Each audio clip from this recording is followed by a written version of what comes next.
PAILs Rails in a straddle stretch is going to be a great way to improve your adductor and groin mobility if you are working on improving that, or if you're looking towards middle splits or something like that. This is a great option to do. Now, typically you want to find a stretch and hold it for about 2 minutes at a moderate to mild intensity. We don't want to push into anything, especially if this is new. And then we're going to perform PAILs Rails, which are going to be isometric contractions to build our end range strength in those new ranges of motion so that they become usable ranges of motion. I have this set up in my favorite way of doing that, which is going to be the straddle position with kettlebells heavy enough that when you contract into them, they don't move. And I'm also on a wedge, which puts my pelvis in a good position. This is not necessary or needed, but it can be helpful and get you into a little bit more of an anterior pelvic position.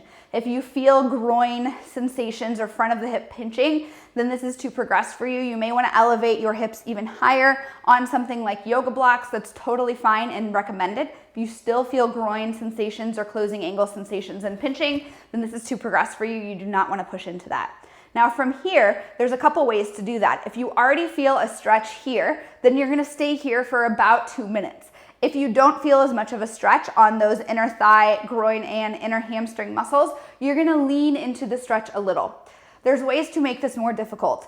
Leaning as far as you can is going to be more progressed. Adding a little bit of arms is going to add more load. That's more progressed, but you wanna find something that's not miserable that you can tolerate for a couple minutes. Once those 2 minutes are up, we are then going to perform our PAILs Rails contractions. PAILs is going to be contracting the stuff that is on stretch. Rails is going to be contracting the stuff that pulls you deeper into a stretch or would pull you deeper into a stretch. For this exercise or movement, we are going to be contracting the inner thigh muscles for PAILs and the outer thigh glute muscles for Rails. So you're going to stay in your end range position.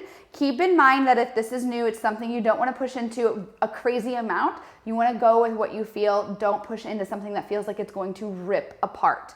From here, PAILs is going to be taking your feet and driving them into the kettlebells like you're trying to smash those kettlebells towards each other, only at a light percentage though, like 10%. Now contract a little bit harder at 20, so we're feeling the inner thigh muscles hold.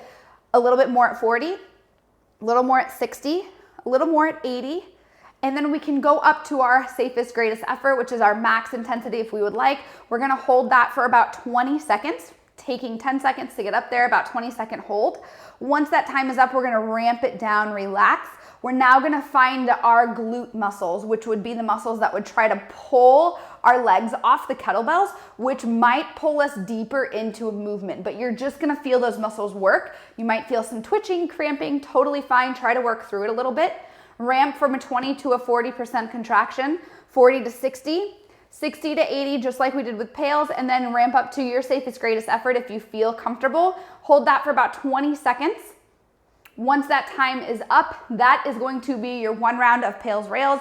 Typically we start at 1 round when we are beginning, but you might add additional rounds as you have done this for a while to progress. You should notice a little bit less discomfort in the stretch, a little bit deeper of ability to get into this, and a little bit stronger contractions as you are progressing and doing this on a consistent basis. So pay attention to those things for little signs of progress and make sure that you stay consistent.